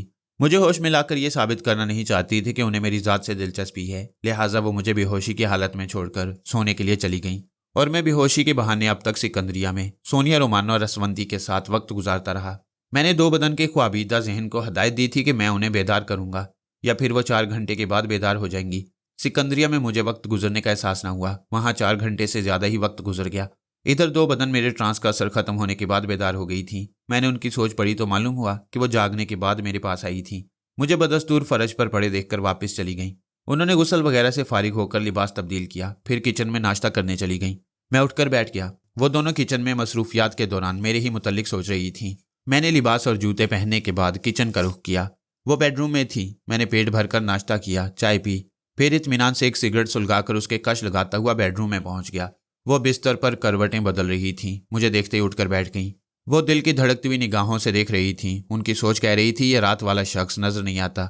डॉक्टर फीनी के मेकअप में बूढ़ा लग रहा था, अब एक को खूबरू नौजवान नजर आ रहा है। आखिर ये है क्या भला? हाँ, याद आया, मैंने एक पासपोर्ट में इसकी तस्वीर देखी थी। उनके तस्वुर में अगवाशुदा तैयारी का सामान था। शबाना की सूटकेस से शबाना और आजम के पासपोर्ट निकल आए थे और आजम के पासपोर्ट की तस्वीर मेरी सूरत जाहिर कर रही थी। वो बोली, मुझे याद आ गया, तुम्हारा नाम आजम है। मैंने इस बात में सर हिलाया। उन्होंने पूछा, अब तक अपनी असलियत क्यों छुपाते रहे? पहले डॉक्टर फीनी बने रहे, फिर खुद को डबल स्टोन कहा। अगर मैंने तुम्हारा पासपोर्ट ना देखा होता तो तुम अपना असल नाम आजम कभी ना बताते। मैंने कहा, हो सकता है मेरा ये नाम भी असली ना हो। नहीं, मुझे यकीन है, मैंने तुम्हारा पासपोर्ट देखा है। तुम्हारा नाम आजम और तुम्हारी बीवी का नाम शबाना है। हो सकता है कि वो पासपोर्ट भी जाली हो। वो हैरानी और परेशानी से मुझे देखती हुई बोली, क्या तुम किसी आजम के मेकअप में हो? मैं एक चेहरे के पीछे हजारों चेहरे हूँ। दुनिया की कोई आंख मेरा असली चेहरा नहीं देख सकती। तुम डींगे मारकर मुझे मरूब या मुतासिर नहीं कर सकते। मैं तुम्हें गुस्सा नहीं दिलाना चाहता। एक दोस्ताना मशवरा देता हूँ कि तुमने जो विनोद शर्मा जैसे दौलतमंदों को तय खाने में कैद कर रखा है, उन्हें आज़ाद कर दो। दो बदन ने हैरानी से पूछा, तुम तय खाने की बातें कैसे जानते हो? मैं तो कच्चा गोश्त खाने वाले रॉक फेलो के मुतल्लिक भी जानता हूँ। दो बदन का मुंह हैरत से खुल गया। फिर वह संभल कर बोली, मैं समझ गई। तुमने ये मालूमात डॉक्टर मोजाइल से हासिल की हैं। तुम दुरुस्त समझ रही हो। अब हम उन दौलतमंदों को आज़ाद कर दें जो इस वक्त दुनिया के सबसे गरीब और मजबूर इंसान हैं। वो कभी आज़ाद नहीं हो सकेंगे। इसी कैद खाने में सिसक सिसक कर मर जाएंगे। तुम औरत नहीं, पत्थर हो। अगर हसीन ना होती तो मैं तुम्हें सिसक सिसक कर मरने पर मजबूर कर देता। वो गुस्सा से उठकर खड़ी हो गई। तुम्हारे जैसा मिट्टी का कीड़ा मुझे मरने पर मजबूर करेगा। वो एकदम उछलकर मेरे सामने आ गई। मैं फौरन ही एक कदम पीछे चला गया। ऐसा ना करता तो 4 हाथों के कराटे मेरा भुरता बना देते। इतनी देर में मैंने उसके दिमाग को अपने कंट्रोल में ले लिया। वो गला घोंटने के अंदाज में चारों हाथ उठाकर मेरी तरफ बढ़ी, मगर मेरे दाएं बाएं से गुजरती हुई आगे बढ़ती चली गईं। मैं उनके दरमियान से गुजरकर किताबों के रैक के पास पहुंच गया। वो तय खाने का दरवाजा था। चोर दरवाजे के खुलने तक वो पलटकर दौड़ती हुई मुझ पर हमला करने आई। मैंने उन्हें सोच की राह से गुजारते हुए चोर दरवाजा से गुजारकर तय खाने में पहुंचाया, फिर उस दरवाजे को बंद कर दिया। वो पलटकर चोर दरवाजे को घून से मारने लगी। वो यकीनन उस मजबूत दरवाजे को तोड़ सकती थी क्योंकि डबल हॉर्स पावर थी। मैंने उनकी सोच में कहा, अगर मैंने यह दरवाजा तोड़ दिया तो बुरा होगा। फौजी यहाँ आएंगे, फिर टूटे हुए दरवाजे से तय खाने तक पहुंच जाएंगे। उनकी सोच ने कहा, जहन्नुम में गए फौजी। मैं डबल स्टोन को, आजम को, मेरा मतलब है कि इस बहरूपिये को जिंदा नहीं छोड़ूंगी। मैंने उनकी सोच में उन्हें अबाउट टर्न कर दिया। वो जीने की तरफ घूम गई, फिर बेख्तियार जीने से उतरती हुई तय खाने में जाने लगी। मेरी मर्जी के मुताबिक सोचने लगी, ठीक है, मैं चोर दरवाजे को नहीं तोड़ूंगी। तय खाने के दूसरे रास्ते से निकलकर जंगल में जाऊंगी, वहां से कॉटेज पहुंच जाऊंगी। मैं उसे वहां चैन से रहने नहीं दूंगी। जब वो तय खाने में जरा दूर तक चली गई तो मैं उसके दिमाग से निकल आया। चोर दरवाजे से गुजरकर तय खाने में आया, फिर दरवाजे को बंद करने के बाद जीना तय करने लगा। दो बदन तेजी से कदम बढ़ाती जा रही थी, लेकिन मुझे नजर नहीं आ रही थी। मैंने उन्हें जाने दिया। मुझे अपनी एक गलती का एहसास हुआ, वो ये कि सुबह से अब तक दो बदन से छेड़छाड़ में मसरूफ रहा और फौजियों की खबर नहीं ली। तय खाने की तारीख रास्ते से गुजरते हुए मैंने फौजी अफसर के दिमाग में झांक कर देखा, फिर चलते चलते रुक गया। फौजी अफसर की सोच बता रही थी कि उसके सामने मैरिया बैठी है और बूढ़ा डॉक्टर फीनी बोगार्ड भी वहां पहुंच गया था। मैंने ये मुनासिब समझा कि डॉक्टर फीनी के दिमाग में बैठकर उन लोगों की बातें सुनूं। डॉक्टर की सोच बता रही थी कि वो फौजी अफसर के खेमा में नहीं बल्कि हांगकांग एयरपोर्ट के वीआईपी रूम में बैठा हुआ है। वो जिस तैयारे में सफर कर रहा था उसमें कुछ खराबी पैदा हो गई, इसलिए सफर मुलतवी हो गया। अब वो शाम या रात से पहले यहाँ नहीं पहुंच सकता था। मैं डॉक्टर फीनी के दिमाग में से वापस आकर फौजी अफसर के दिमाग से उसकी बातें सुनने लगा। अफसर मैरिया का तारुफ कराते हुए कह रहा था, डॉक्टर, क्या तुम जानते हो कि ये तुम्हारी सौतेली बेटी मैरिया है? नकली डॉक्टर फीनी ने चौंकने की एक्टिंग की। यही मेरी सौतेली बेटी है। और गॉड, मैं एक मुद्दत से इसे तलाश कर रहा था। बेटी, क्या वाकई तुम मैरिया हो? मैरिया सहमी हुई थी, एक तरफ सिमट कर बोली, मैं तुम्हारी बेटी नहीं हूं, तुम मेरी माँ के कातिल हो, मुझे भी कत्ल करना चाहते हो। नकली डॉक्टर ने हंसते हुए कहा, बेटी, किसी ने तुम्हें मेरे खिलाफ बहकाया है। मैं एक मोअज़्ज़ज़ डॉक्टर हूं, किसी को कत्ल करने के मुतल्लिक सोच भी नहीं सकता। फौजी अफसर ने कहा, मैं भी कल से बेबी को यही समझा रहा हूं। जिस एडगर वाइन को ये अपना बाप कहती है वो एक पुराना मुजरिम था। मुझे यकीन है कि इस गलत आदमी ने बेबी को बहकाया है। मैरिया ने कहा, मेरे बाप को गलत ना कहो, मैं अपने पापा की तौहीन बर्दाश्त नहीं करूंगी। अफसर उसे समझाने लगा। मैंने नकली डॉक्टर के दिमाग में पहुंचकर उसकी सोच में कहा, अगर ऐसे वक्त डॉक्टर फीनी बोगार्ड यहाँ पहुंच जाए तो क्या होगा? उसकी सोच ने कहा, उसके यहाँ पहुंचने का सवाल ही पैदा नहीं होता। वो अमेरिका में है और मेरी इजाजत के बगैर यहाँ नहीं आ सकता। मैं समझ गया।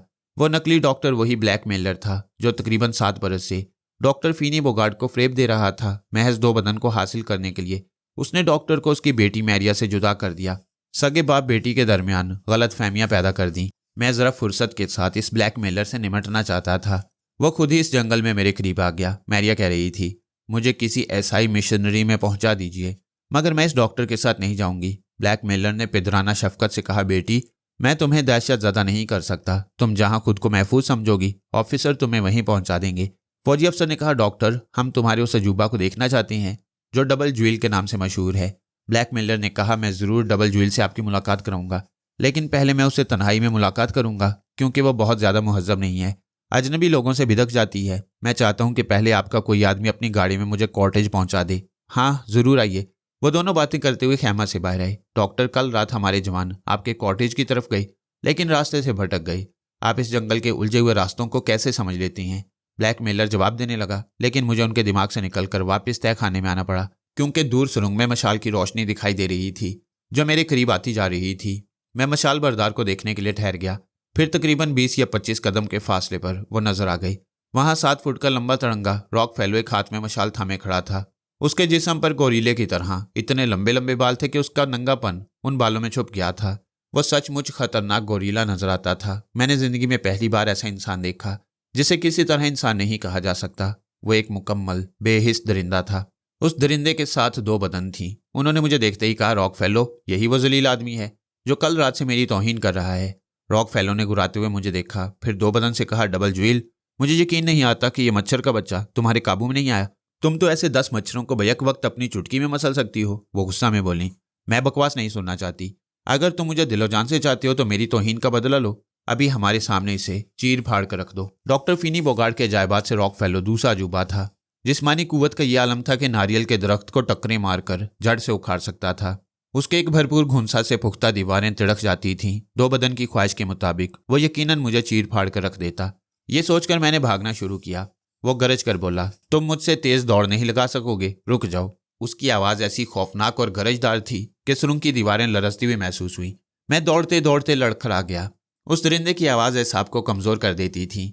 मैं लड़खड़ा कर गिरते गिरते संभल गया। सुरंग की दीवारों का सहारा लेकर देखा। उसने अपनी तेज रफ्तारी के मुतल्लिक दुरुस्त कहा था। जंगल के शेर की तरह एक ही जस्त में कई कदम के फासले तय करते हुए मेरे करीब पहुंच रहा था। मैंने उसके दिमाग में एक झटके से कहा। वो एक झटके से रुक गया। मैंने उसकी सोच में कहा, मैं मशाल लेकर चलाया हूं, मेरी जान अंधेरे में भटकेगी नहीं, मैं उसे मशाल दे दूं। वो फौरन पलट कर दौड़ता हुआ 2 बदन की तरफ गया। मशाल दूर हुई तो मैं अंधेरे में दौड़ता चला गया। 2 बदन रॉक फेलो को वापस आते देखकर गुस्से से बोली, तुम वापस क्यों आ गई? वो कहाँ है? मैं उसे पकड़ने जा रहा हूं। तुम अंधेरे में रहोगी इसलिए मशाल देने आ गया। वो झिल्लाकर बोली, गधे कहीं के, क्या तुम अंधेरे में उसका ताक़ुब करोगे? तुम्हारे पास ताकत है मगर अकल नहीं। ऐसा कहते वक्त 2 बदन के तसव्वुर में मैं आ गया क्योंकि यही बात मैंने 2 बदन से कही थी कि उनके पास ताकत है मगर अकल नहीं। रॉक फेलो फिर मशाल उठाए मेरी तरफ दौड़ते हुए आने लगा। मैं भागता हुआ सुरंग के उस हिस्से में पहुंच गया जहां विनोद शर्मा, पेरी हडसन और डॉन सोमरू जैसे दौलतमंद लोग कैद किए गए थे। उस कैद खाना की दूसरी तरफ 2 बदन की ख्वाबगाह थी। इसके बाद वो बड़ा हॉल था जहां हीरे तराशे जाते। मैंने आगे रास्ता बनाने के लिए दीवार में लगी हुई एक किल को घुमाया। आहनी दरवाजा गिड़गिड़ाहट की आवाज के साथ खुलने लगा। इतने में रॉक फेलो पहुंच गया। मैंने सोच रखा था कि मुझे क्या करना चाहिए। जैसे ही वो करीब आया उसके जहन को एक झटका पहुंचाया। वो गरजता हुआ दीवार से टकराया। उसके हाथ की मशाल उसके जिस्म से टकराई। उसके हलक से फिर गरजती हुई चीख निकली। जिस्म के लंबे लंबे बाल कई जगह से जल गए। वो कभी सर को थाम रहा था और कभी जिस्म के जलने वाले हिस्सों को सहला रहा था। मैं इतनी देर में आहनी सलाखों वाले दरवाजे के पीछे जाकर उसे बंद कर चुका था। वह जिस किल को घुमाने से खुलता था मैंने अंदर आकर उस किल के तार तोड़ डाले। ताकतवर इंसान हो या कोई जंगली दरिंदा, सभी जिस्मानी चोट को बर्दाश्त कर सकते हैं मगर दिमागी चोट सभी के लिए नाकाबिले बर्दाश्त होती है। रॉक फेलो ने अपने जिस्म पर आग की जलन को बर्दाश्त कर लिया, लेकिन जो दिमागी झटका मैंने पहुंचाया वो उसके लिए नया अजाब था। वह थोड़ी देर तक बुखलाहट में सर को थामे खड़ा रहा, फिर रफ्ता रफ्ता संभलते हुए अपने आसपास देखने लगा। मशाल जमीन पर गिरी हुई थी। उसे देखते ही याद आया कि वो अपनी महबूबा को खुश करने के लिए किसी को चीर फाड़ डालना चाहता था और अभी उसका पीछा कर रहा था। उसने फौरन ही मशाल को उठाकर गुर्राते हुए मेरी जानिब देखा। मैंने आहनी सलाखों को थाम कर कहा, हेलो रॉक फेलो, तुम ख्वामखा मेरे दुश्मन बन गए हो। तुम्हें कोई तकलीफ हो तो बताओ, मैं तुम्हारे काम आना चाहता हूँ। उसने तेजी से आकर दरवाजे को एक लात मारी। आहनी दरवाजा लरस कर रह गया। वो घुरा कर बोला, मैं तुम्हारी टांगे पकड़कर चीर डालूंगा, फिर तुम्हारा कच्चा गोश्त चबा चबा कर खाऊंगा। मगर तुम तो मशाल जलाकर गोश्त भूनने आए थे। उसने मशाल को सलाखों के दरमियान से गुजार कर हमला किया। मैंने एक तरफ अटकर उसके हाथ पर ठोकर मारी ताकि मशाल हाथ से छूट जाए, लेकिन वो सचमुच फौलाद था। उसके हाथ पर मेरी जबरदस्त ठोकर का जरा असर भी न हुआ। मुझे मजबूरन टेलीपैथी का सहारा लेकर उसके हाथ से मशाल को गिराना पड़ा। मशाल गिरने के बाद उसे ताजुब हुआ कि वो उसके हाथ से कैसे गिर पड़ी। मैंने उसे जमीन पर से उठाकर कहा, अब बोलो, क्या मैं तुम्हारे जिस्म के सारे बाल जला डालूं? वो दोनों हाथों से सलाखों को थामकर दरवाजे को उसकी चौखट से उखाड़ने लगा। वो फौलादी दरवाजा 10 फुट ऊंचा और 6 फुट चौड़ा था। एक हाथी ही ऐसे दरवाजे को टक्करे मार सकता था, लेकिन मैंने शदीद हैरानी से देखा वो 2 हाथों की कुव्वत से इतने बड़े दरवाजे की चौखट को उसकी जगह से हिला रहा था। सुरंग की छत का प्लास्टर उखड़ रहा था, ऊपर से पत्थर टूट कर गिर रहे थे। वो पत्थरों की चोट बर्दाश्त कर रहा था। ये बात मेरी समझ में आ गई कि वो अब किसी भी लम्हे दरवाजे को उखाड़कर मुझ पर फेंक देगा। मैंने जलती हुई मशाल से उस पर हमला कर दिया। वो लड़खड़ाकर पीछे चला गया क्योंकि उसके सीने और पेट के बाल जल गए थे। जलते हुए बालों की अजीब सी बदबू फैल रही थी। वो दोनों हाथों से उन बालों को सहलाकर आग बुझा रहा था। इतने में 2 बदन वहां पहुंच गईं। उन्होंने मेरे हाथ में मशाल देखकर समझ लिया कि मेरा पलड़ा भारी है। वो गुस्सा से बोली, रॉकफेलो, क्या ये आदमी तुम्हारे काबू में नहीं आ रहा? रॉकफेलो ने तैश में आकर छलांग लगाई। इससे पहले कि मैं मशाल से दोबारा हमला करता, उसने एक ही लात में आहनी दरवाजे को तोड़ दिया। एक जोरदार धमाका हुआ। मैं फौरन ही दूर पहुंच गया। मुझे जरा भी देर होती तो वो आहनी दरवाजा मुझ पर आकर मेरे टुकड़े कर डालता। तहखाने की छत से पत्थर और मिट्टी की बारिश हो रही थी। मैं मशाल थामे दीवार से लगा खड़ा था। इतने बड़े और मजबूत दरवाजे के उखड़ने के बायस गर्दो गुबार की धुंध छा गई। मशाल की रोशनी के बावजूद हम एक दूसरे को नजर नहीं आ रहे थे। मैं इस धुंध में आगे बढ़ने का रास्ता भूल गया। मुझे खतरा महसूस हुआ कि रॉकफेलो मशाल की धुंधली रोशनी की सिमत आकर मुझे दबोच लेगा। मैंने फौरन ही मशाल को दरवाजे के एक सुराख में फंसाकर वहां से हट गया। आहिस्ता आहिस्ता दीवार से लगकर एक सिमत बढ़ने लगा। चंद लम्हों बाद 2 बदन की डबल आवाज सुनाई दी, मशाल यहाँ है, वो शैतान का बच्चा यहीं कहीं होगा। मैंने 2 बदन की खोपड़ी में झांक कर देखा। वो मायूस हो रही थी कि मैं वहां नहीं। मैं उन्हें धोखा देने में कामयाब हो रहा था। अपनी इस तदबीर पर मैं मुस्कुराया, लेकिन दूसरे लम्हा मुस्कुराहट काफूर हो गई। उस धुंध में दूसरी तरफ से आने वाला रॉकफेलो मुझसे टकरा गया। इससे पहले कि मैं पलट कर भागता, उसने गुराते हुए मुझे एक हाथ से दबोच लिया। उफ, मैं उस एक हाथ की आहनी गिरफ्त को कभी नहीं भूल सकूंगा। ऐसा लग रहा था जैसे किसी दराज कामत रोबोट के फौलादी शिकंजा में मेरी गर्दन फंस गई है और तमाम इंसानी कुव्वत और जद्दोजहद के बावजूद उससे निजात हासिल करना नामुमकिन है। मेरी बदबख्ती ये थी कि जिंदगी में पहली बार मैं बुरी तरह बौखला गया था और इस बौखलाहट में टेलीपैथी को जरिए निजात बनाना भूल गया। मैंने एक अनाड़ी की तरह इधर उधर हाथ मारना शुरू कर दिया। वो मेरी बेबसी पर कहके लगा रहा था। बड़ा ही खौफनाक कह कहा था, जैसे कोई जिन मुझे चुटकियों में मसल रहा हो। अचानक मेरे कदम जमीन से उखड़ गए। वो सिर्फ एक हाथ से मेरी गर्दन पकड़कर मुझे फर्श से अरश की तरफ ले जा रहा था। आखिर फिजा में बुलंद करने के बाद उसने मुझे जमीन पर दे मारा। लेकिन अभी मुझे ये दास्तान लिखवाने के लिए जिंदा रहना था। मैं जमीन पर गिरने के बजाय 2 बदन के ऊपर आया। वो मुझे चारों हाथों से संभालती हुई फर्श पर गिर पड़ी। फर्श पर मिट्टी और पत्थरों का ढेर था। वह तकलीफ की शिद्दत से कराहने लगी। उस वक्त तक मेरे होश हवास ठिकाने आ गई। उसने झिलाकर मुझे 4 हाथों की बंदिश में जकड़ लिया। उसकी शैतानी गिरफ्त भी ऐसी होती थी कि खुद को छुड़ाना नामुमकिन हो जाता। मैंने जद्दोजहद नहीं की। रॉकफेलो रकाबत की आग में चल रहा था। उसने मुझे पकड़कर अपनी तरफ खींच लिया। इस बार मैंने उसे दिमागी झटका पहुंचाते हुए एक घूंसा मुंह पर रसीद किया। वो पीछे की तरफ लड़खड़ाता हुआ आहनी दरवाजे के ऊपर जा गिरा। ऐसे चट्टानी गुरीले को मेरा एक घूंसा अपनी जगह से हिला भी नहीं सकता था। वो दिमागी झटका खाकर गिरा। 2 बदन अपनी जगह से उठती हुई मुझे हैरानी से देख रही थी। वो मेरे घूंसा की कुव्वत और वजन पर हैरान थी। उसे यकीन नहीं आ रहा था कि मैं ऐसी चट्टान को गिरा सकता हूँ। मैंने आगे बढ़कर दीवार के सुराख से मशाल निकाली, फिर कैद खाना की तरफ जाने लगा। 2 बदन ने चीख कर कहा, रॉकफेलो, बुज़दिलों की तरह सर झुकाए क्यों खड़े हो? मेरी तरफ से पहुंचने वाला दिमागी झटका उसके लिए एक नया और नाकाबिले फहम अजाब था। इसलिए वो सर झुकाई उस आहनी अजियत को समझने और खुद को संभालने की कोशिश कर रहा था। उसने कराहते हुए कहा, मेरी समझ में नहीं आता कि मेरा सर फोड़े की तरह क्यों दुखने लगा। वो बोली, क्या तुम बुज़दिली को छुपाने के लिए बातें बना रही हो? मैं बुज़दिल नहीं हूँ। वो घुराकर उस सिमत बढ़ने लगा जिधर मैं गया था। 2 बदन भी उसके साथ आ रही थी। कैद खाना के हिस्से में पहुंचकर वो मुझे देखते ही रुक गया। अब रॉकफेलो में पहली जैसी तरारी नहीं थी। इतना तो उसकी समझ में आ गया था कि मुझे छेड़ते वक्त ही उसकी खोपड़ी के 12 बज जाती हैं। वह मुझे घूर कर देख रहा था। मैंने 2 बदन से कहा, अपने आदमियों को हुक्म दो कि इन आहनी दरवाजों को खोलकर विनोद शर्मा, डॉन सुमरो और पेरी हडसन को आजाद कर दें। वो तीनों दौलतमंद कैदी आहनी सलाखों को थामे हमें देख रहे थे। विनोद शर्मा ने खुश होकर कहा, मिस्टर आजम, नहीं मिस्टर फरहाद, मैं तुमसे सारी दुश्मनी भूल गया हूँ। Mister Don Soomro, mister Perry Hudson, ये जो हमारे सामने खड़ा है ये बहुत दिलेर शख्स है।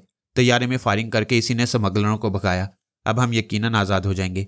दो बदन ने कहा, बकवास मत करो, ये दलेर आदमी अभी तुम्हारे सामने तड़प तड़प कर मरेगा। मैंने कहा, मेरी डबल जान, मैं तो अभी तुम्हारे लिए तड़प तड़प कर मर रहा हूं, तुम ख्वामखा गुस्से और गुरूर में मरी जा रही हो। रॉकफेलो अपनी महबूबा के शान में ऐसे अल्फाज बर्दाश्त नहीं कर सकता था।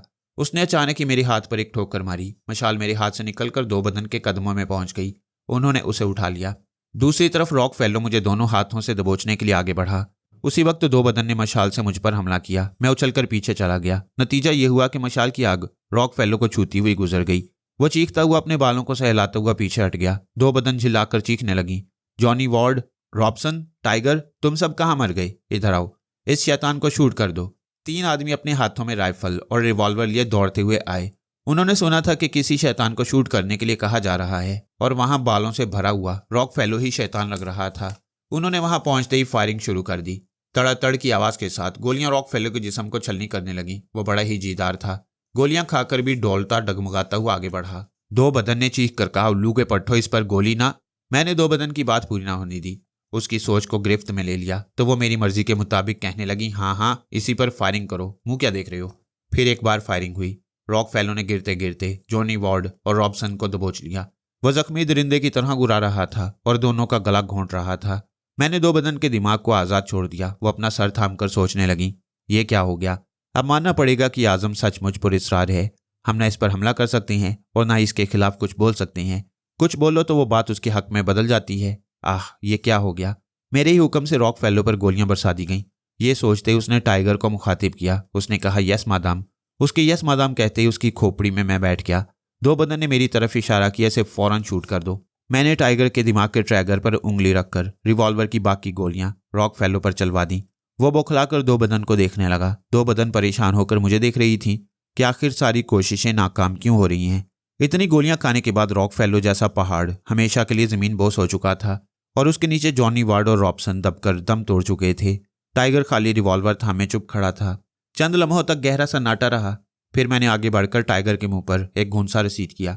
वो पीछे की तरफ गया तो मैंने झुककर रॉकफेलो के नीचे से जॉनी वार्ड का रिवॉल्वर उठा लिया। वो खाली था, लेकिन किसी को ये याद न रहा था कि किसने कितनी गोलियां चलाईं। लिहाजा मैंने खाली रिवॉल्वर से धमकी दी, डबल ज्वेल, मैं रहम नहीं करूंगा। अगर जिंदा रहना चाहती हो तो कैदियों को आज़ाद करने का हुक्म दो। वो बड़ी देर से मुझे देखे जा रही थी और अब सही मायनों में मुझसे मुतासिर हो रही थी। उन्होंने शिकस्त खुर्दा लहजे में कहा, टाइगर, कैदियों को आज़ाद कर दो। टाइगर ने आगे बढ़कर मुर्दा रॉबसन की जेब से चाबियां निकाली। फिर हवालात के दरवाजे खोलने लगा। पहले पेरिस का सबसे बड़ा सनतकार डॉन सुमरो बाहर आया। उसने मुझसे मुसाफिर करते हुए कहा, मिस्टर, मैं आपका एहसान कभी नहीं भूलूंगा। मेरी दौलत का कोई हिसाब नहीं। आप बताएं क्या चाहती हैं। मैं आपके लिए कानून की तिजोरी खोल दूंगा। इंटरनेशनल सी पोर्ट के डायरेक्टर जनरल पैरी हडसन ने कैद से निकलकर मुसाफिर करते हुए कहा, आप वाकई दिलेर हैं और मैं वाकई इतना दौलतमंद हूं कि दुनिया के एक सिरे से दूसरे सिरे तक आपके लिए जिंदगी की तमाम आसाइशें मुहैया कर सकता हूं। विनोद शर्मा बाहर आते ही मेरे गले लगना चाहता था। मैंने उसे परे हटाते हुए कहा, तुम मुझे फरहाद ना कहो, ये डबल ज्वेल पागल हो जाएगी कि आखिर मेरे कितने नाम और कितने रूप हैं। मैं आजम हूं, मुझे आजम ही कहो। उसने हाथ जोड़कर कहा, तुम जो कहोगे मैं वही करूंगा। राम कसम, तुम लाजवाब हो। आज्ञा करो, मैं अपनी सारी दौलत तुम्हारे कदमों में लाकर डाल दूंगा, मगर इस डबल हराफा को जिंदा नहीं छोड़ना। इन दोनों ने हम लोगों पर बड़े जुल्म ढाए हैं। डॉन सुमरो और पैरी हडसन भी दोनों को गालियां देना चाहते थे। मैंने हाथ उठाकर उन्हें खामोश रहने के लिए कहा, दोस्तों, ये डबल ज्वेल बज़ाहिर जालिम है मगर हकीकतन मजलूम है। इन्हें मुजरिमों ने बिगाड़ दिया है। जैसी परवरिश की ये वैसी ही बन गई। मैंने असल मुजरिमों में से कई का खात्मा कर दिया है। जो बाकी हैं उन्हें हम कानून के हवाले करेंगे, लेकिन डबल ज्वेल को ना तो कानून के हवाले किया जाएगा और ना ही किसी तरह का इंतकाम लिया जाएगा। वो तीनों दौलतमंद दो बदन से बुरी तरह खार खाए हुए थे, उसे मुआफ नहीं करना चाहते थे। मैंने कहा, आप लोग मेरा एहसान मानते हैं तो एहसान का बदला इस तरह उतार दें कि डबल ज्वेल के खिलाफ कभी कोई बयान ना दें। वो लोग मेरी इस ख्वाहिश के आगे मजबूर हो गए। उन्होंने वादा कर लिया कि मेरी खातिर डबल ज्वेल के खिलाफ कभी इंतकामी कार्रवाई नहीं करेंगे। दो बदन ने टाइगर को हुक्म दिया, जाओ स्टोर से इन तीनों का सामान निकाल कर ले आओ और इनके नहाने, खाने और आराम करने का बंदोबस्त करो। टाइगर ने उन तीनों को अपने साथ आने के लिए कहा। वो हिचकिचाने लगे। मैंने तसल्ली दी, आप लोग बेफिक्र रहें, अब कोई आप लोगों को नुकसान नहीं पहुंचाएगा। मैं थोड़ी देर बाद मुलाकात करूंगा। वो लोग चले गए। वहां दो बदन मेरे सामने तन्हा रह गईं। वो थोड़ी देर तक सर झुकाए खड़ी रहीं, फिर मशाल उठाए ख्वाबगाह की तरफ जाने लगी। मैं उनके पीछे चलता हुआ ख्वाबगाह में पहुंच गया। वहां 2 राइफल बरदार बैठे हुए थे। दो बदन को देखते ही उठकर अदब से खड़े हो गए। वो गुस्से से बोली, यह ख्वाबगाह तुम्हारे बाप की है जो आराम कर रहे हो, गेट आउट। वो दोनों सर झुकाकर वहां से चले गए। वाकई दो बदन मगरूर और गुस्सावर थीं। दूसरों को खातिर में नहीं लाती थी। जब वो दोनों राइफल बरदार चले गए तो मुझे बेबसी से देखने लगी। उनका गुरूर कहता था कि मुझ पर भी गुस्सा दिखाएं, मगर सुबह से अब तक बार बार गुस्सा दिखाने का नतीजा देखती आई थी। इसलिए थके हुए अंदाज में बिस्तर पर बैठकर आहिस्तगी से बोली, मिस्टर, मेरा सर दुख रहा है, खुदा के लिए मुझे बताओ कि तुम कौन हो, मैं तुम्हें किस नाम से पुकारूं। मैंने कहा, अभी इतनी मजलूम बनकर ना पूछो, पहले मुझे जेर करने और जलील करने की आखिरी हद तक कोशिशें कर डालो। जब यकीन हो जाए कि मैं तुम पर हुकूमत करने के लिए पैदा हुआ हूं तो फिर मैं। वो चारों मुट्ठियां भींच कर बोली, मुझ पर कोई हुकूमत नहीं कर सकता, मैं यकीनन तुम्हें जेर कर लूंगी, मगर पहले तुम्हें जानना और पहचानना चाहती हूँ। मुझे बताओ कि तुम कौन हो। मैंने जवाब दिया, तुम सिर्फ दो हो, मैं अपने अंदर बेशुमार हूँ। कहाँ तक सुनोगी, कहाँ तक सुनाऊंगा?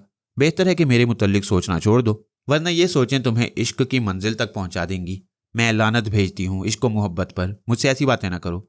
तुम खुश नसीब हो कि मैं तुमसे सीधे मुंह बात कर रही हूँ, इसलिए सीधी तरह मेरे सवाल का जवाब दो। मैंने एक रिवॉल्विंग चेयर पर बैठकर गोल घूमते हुए कहा, ऑल राइट, सवाल करो। वो मेरी इस स्टाइल पर पेचोताब खाकर रह गई। बड़े सब्र ज़ब्त से बोली, तुम्हारा नाम क्या है? मैंने अपना नाम आजम बताया। उन्होंने पूछा, मैं कैसे यकीन कर लूं? वो विनोद शर्मा तुम्हें फरहाद कह रहा था। मेरे साथ रहोगी तो ऐसे ही नित नए नाम सुनती रहोगी। हकीकत मेरे पासपोर्ट से जाहिर है कि मेरा नाम आजम है।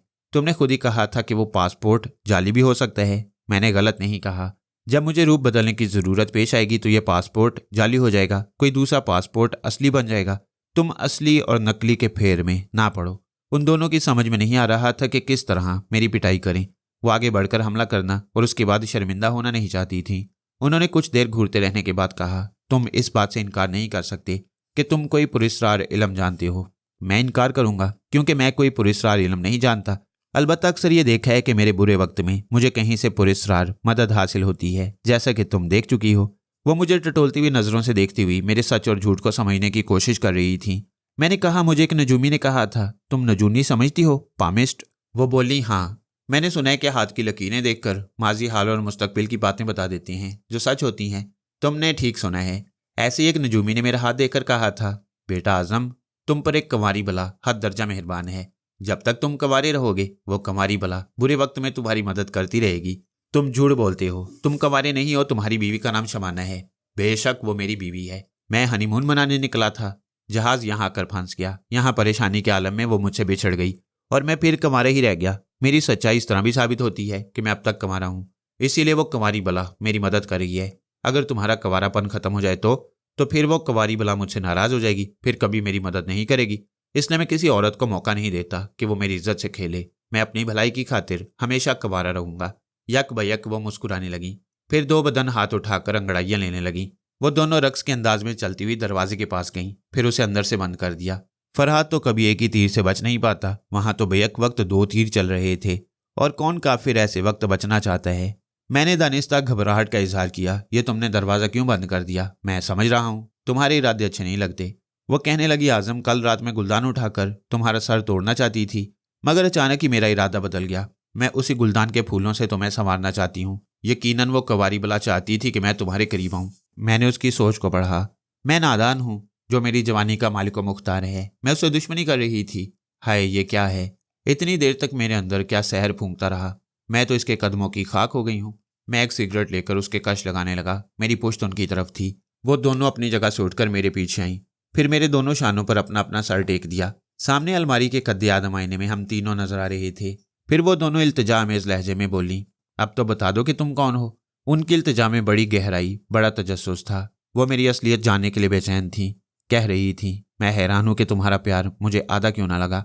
वो रॉक फेलो जब भी मुझे प्यार करना चाहता तो मुझे गुस्सा आ जाता, क्योंकि वो मुझे मुकम्मल प्यार नहीं दे सकता था। मैं तिश्नगी महसूस करते उससे लड़ पड़ती, मगर तुम कैसे जादूगर हो कि तिश्नगी का एहसास ही न होने दिया।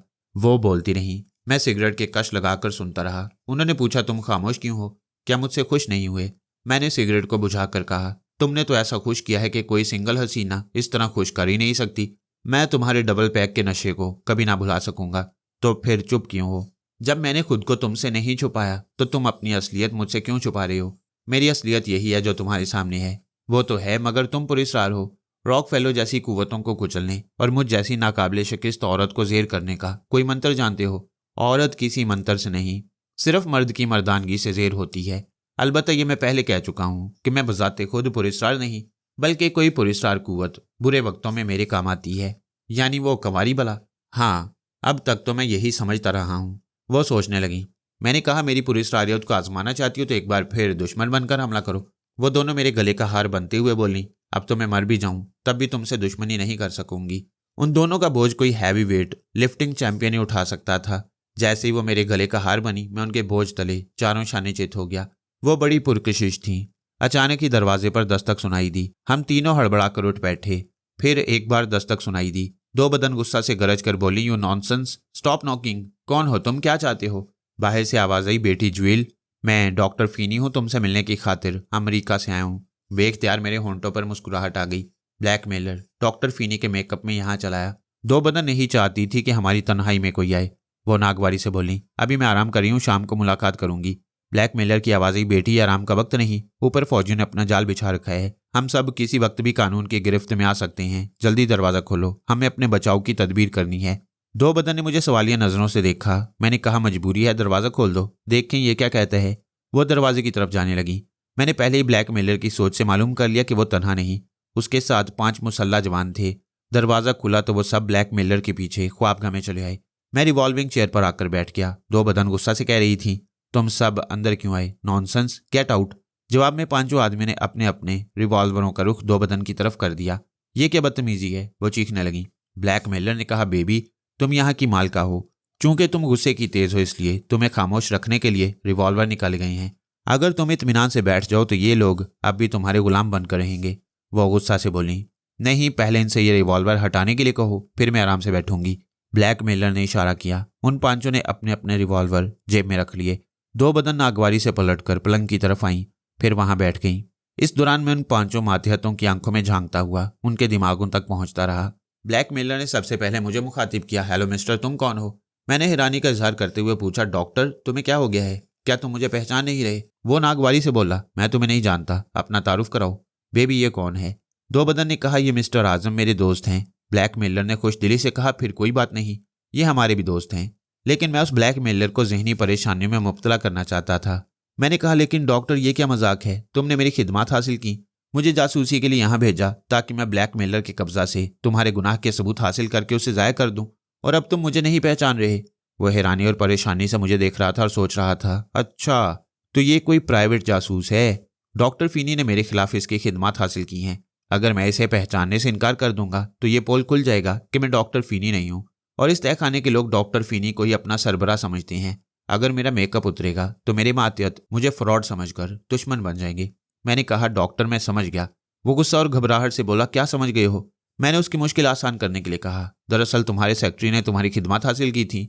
मेरी एक तस्वीर लेकर तुम्हें दिखाने गया था ताकि तुम्हें मेरी खिदमत का इल्म हो जाए और कभी तस्वीर के जरिए तुम मुझे पहचान सको। ब्लैकमेलर ने इत्मीनान की सांस लेते हुए कहा, अब समझा, तुम वही जासूस हो। सेक्रेटरी से तुम्हारी तस्वीर गुम हो गई थी इसलिए मैं तुम्हें पहचान ना सका। सेक्रेटरी ने क्या नाम बताया था तुम्हारा? वो ख्वामखा मेरा नाम याद करने लगा। मैंने कहा, मेरा नाम आजम है। उसने कहा, राइट, अब सब कुछ याद आ गया। मैं तुमसे अभी बातें करूंगा। हाँ ज्वेल, मैं तुमसे पूछना चाहता हूँ, ये तबाही कैसे फैल गई? मैं फौजी गाड़ी में बैठकर कॉटेज तक आया तो वो खुला हुआ था, हालांकि उसे मुकफ्फल होना चाहिए। फौजी मेरे साथ अंदर आ गए। वहां किचन के बर्तनों को देखकर फौजियों ने कहा कि अभी वहां कुछ लोग मौजूद थे, उन लोगों ने नाश्ता किया है, चाय पी है। मैंने उन लोगों की तसल्ली के लिए तुम्हें आवाजें दी, कॉटेज के अंदर और बाहर तुम्हें तलाश किया, फिर यह खदशा जाहिर किया कि तैयारे को अगवा करने वाले मुजरिम शायद तुम्हें पकड़ कर ले गए हैं। फौजियों ने मेरी तायद की। फिर हम सब तुम्हें तलाश करने जंगल में निकल गए।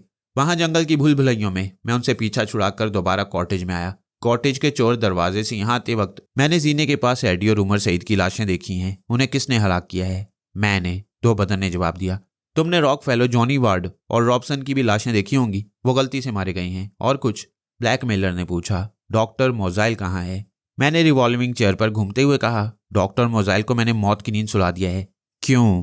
उसने मुट्ठियां भींचकर चीखते हुए कहा, इसलिए डॉक्टर कि वो डॉक्टर मोजाइल आपका बदतरीन दुश्मन और उस ब्लैकमेलर का खास आदमी था। ब्लैकमेलर ने बेबसी से होंठ भींचकर मुझे देखा। उसका दिमाग कह रहा था कि इस शख्स को फौरन कत्ल कर देना चाहिए, लेकिन उससे पहले डबल ज्वेल को एतमाद में लेना होगा। ऐसा ना हो कि मेरे काबू से बाहर हो जाए। रॉक फेलो जैसा अजूबा तो खत्म हो चुका है, मैं इस डबल अजूबे को हाथ से नहीं जाने दूंगा। वो गुस्सा जब्त करते हुए बोला, ज्वेल मैं तुमसे तन्हाई में कुछ जरूरी बातें करना चाहता हूँ। वो बोली, मेरी तन्हाई सिर्फ आजम के लिए है, अगर आजम की मौजूदगी में बातें करना चाहते हो तो अपने आदमियों को बाहर भेज दो। ब्लैकमेलर देख रहा था कि डबल ज्वेल बहुत खुश हैं। वो मेरी तारीफ में जमीन व आसमान के कलाबे मिला रही थी। उसने समझ लिया कि वो दो बदन को मेरे खिलाफ बहका नहीं सकेगा। अब यही सूरत रह गई थी कि मुझे बड़ी सहूलत से मौका देखकर हलाक किया जाए। उसने जबरन खुशी का इजहार करते हुए कहा, बेबी ये तो बड़ी खुशी की बात है कि तुम्हें एक जीवन साथी मिल गया। आज से हम सब आजम को अपना आका कहेंगे।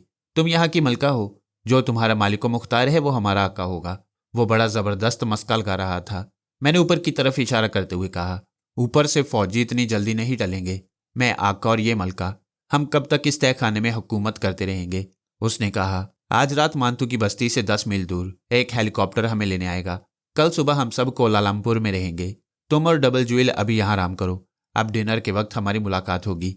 ये कहकर वो बाहर चला गया। उसके पांचों मातियत भी उसके पीछे चले गई। दो बदन दरवाजे को अंदर से बंद करने लगी। मैं ब्लैकमेलर के दिमाग से चिपका हुआ था। उसने अच्छी तरह समझ लिया था कि यहाँ मुझे नुकसान पहुंचाएगा तो दो बदन को अपने साथ ले जाना नामुमकिन हो जाएगा। वो दुश्मन बन जाएंगी। लिहाजा मेरी मौत के लिए उसने कोलालमपुर के खूबसूरत शहर का इंतखाब किया था।